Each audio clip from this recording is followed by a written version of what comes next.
Фондацијата Чекор по Чекор при УСЕИТ ве кани утре 5 октомври во Младинскиот културен центар на настанот насловен како Speech for Teach или инспирација за едукација. Токму за овој настан разговараме со директорката на Фондацијата Чекор по Чекор, Сузана Киранџиска. Добро утро и добро ни дојдовте во Македонија наутре. Ајде да им објасниме на гледачите што ќе биде утре, што ќе се случува поточно во МКЦ. Фондацијата Чекор по Чекор веќе 3 години го реализира проектот со читање до лидерство, кој што е финансиран од УСАИД.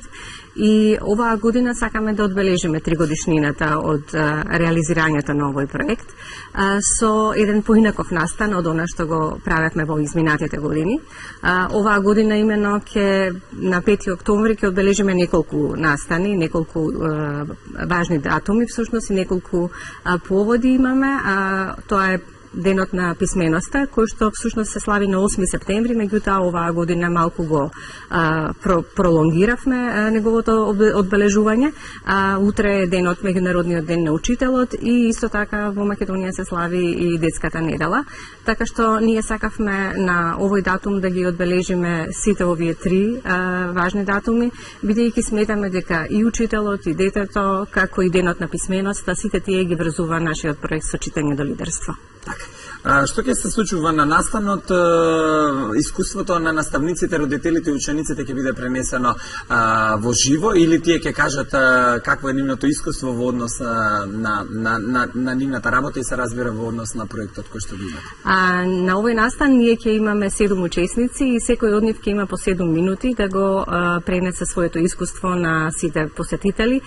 Исто така ние овие говори нивни ќе ги снимаме, така да ќе ги ставиме на нашата веб страна. Сметавме дека е многу битно да слушнеме што мислат за образованието сите оние кои што се на некој начин вклучени во него. Значи имаме еден говорник ќе биде представник од невладиниот сектор, потоа ќе имаме представници од училиштата и наставник и педагог, ќе имаме родител и ќе имаме 2 деца кои што исто така имаат многу да кажат за тоа како тие го замислуваат образованието и што тие бараат денеска од образованието, бидејќи овие деца кои што ќе учат сега, тие ќе се пензионираат негде за 50 на години, што значи дека тие имаат едни поинакви сваќања за тоа што би требало да биде образованието. Ние, како некои кои што се вклучуваме во образованието и сакаме да придонесеме кон подобрување на квалитетот на образованието во нашава земја, сакаме да ги чуеме сите засегнати страни и сакаме навистина да одговориме на потребите и на наставниците, меѓутоа и на децата. Благодарение на овој проект сега има кој да ги слушне и родителите и учениците. Во наше време тоа некако не одеше така глатко како сега. Ме интересира за вклученоста на родителите, колку е важно во процесот на образование за децата. Фондацијата Чекор по Чекор уште кога започна да работи на проектот Чекор по Чекор пред многу години, таа методологија во себе вклучува и соработка со родителите и тоа е една од главните компоненти. Таа е главна компонента и во проектот на УСАИД со читање до лидерство, бидејќи сметаме дека без родителите образовниот процес не може да биде комплетен. Децата го започнуваат своето воспитание и образование во својот дом и всушност тоа е местото каде што тие односно родителите се првите воспитувачи, првите учители на децата.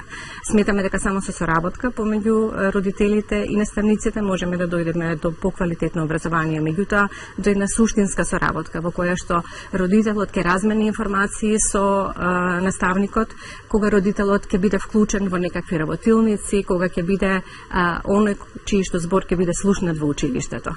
Така што ние сметаме дека таа соработка мора да постои и она што исто би сакале да ги охрабриме родителите е навистина да го кажат својот глас и да кажат што е тоа што им пречи во образованието, да се заложат, меѓутоа исто така и да научат нешто повеќе за образованието. Затоа што многу често сметаат, имаме денеска родители кои што сметаат дека е доволно да му купат некаков подарок и дека со тоа ги задоволиле потребите на детето. Мислам дека комуникацијата помеѓу родителот и детето, како и комуникацијата помеѓу наставникот, родителот и детето е она што е многу битно и таа треба да биде навистина изградена врз едно взаемно почитување. Така. Освен овој настан, имаме време уште некоја минутка да кажеме збор два и за останатите активности кои што ги имате во Чекор по Чекор. Би сака сега тоа да го сториме, ако може. Нашата фондација во моментов го реализира овој проект на USAID со читање до лидерство, а исто така реализираме уште еден проект каде што сакаме да им помогнеме на ромските деца да добијат подобри услови за поаѓање во училиште, а исто така работиме и со родителите на ромските деца. Во проектот на USAID со читање до лидерство продолжуваме со сите активности кои што ги имаме. Сега се при крај обработката на резултатите од студијата која што беше правена во мај за проценка на јазичните и математичките вештини кај децата. Потоа имаме во тек се обуките кои што ги правиме за наставниците од сите училишта во Република Македонија, бидејќи со побарање на Министерството за образование овој проект се прошири во сите училишта во Македонија и сега ние ги правиме тие обуки во низ училиштата во Македонија. Потоа имаме една важна компонента која што е исто така поврзана со професионалниот развој на наставниците, а таа се нарекува заедници за учење, бидејќи сакаме во секој училиште да се создаде култура на учење и на разменување на информациите помеѓу самите наставници, бидејќи сметаме дека на тој начин можеме да придонесеме кон одржливоста на овој проект. Само доколку постои култура на учење и помеѓу наставниците и помеѓу учениците, тогаш ние можеме да бидеме сигурни дека и кога овој проект ќе заврши, тие ќе продолжат да ги разменуваат информациите, да бараат нови информации за да го подобрат образованието. Имаме уште две компоненти. Едната е соработка, односно вклучување на родителите и на заедницата.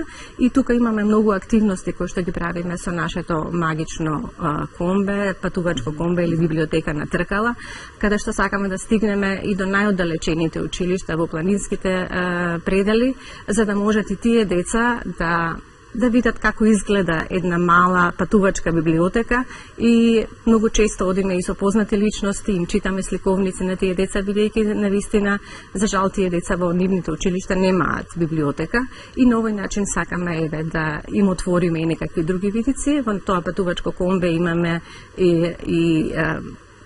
и презентација на нашите аудио сликовници, дигитални сликовници, кои што исто така се прикачени на нашата веб страна, ги имаме на македонски, албански и на турски јазик и сите оние кои што се заинтересирани можат слободно да пристапат на нашата веб страна и да ги слушнат сликовниците и да ги прочитаат. Значи тоа може да го направат и родителите и наставниците во училиштата.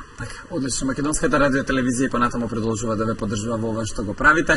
Се гледаме утре во Младинскиот културен центар, околу Пладник започне настанот. Ви посакувам многу успех понатаму во се. Ви благодарам на соработката и ве чекаме.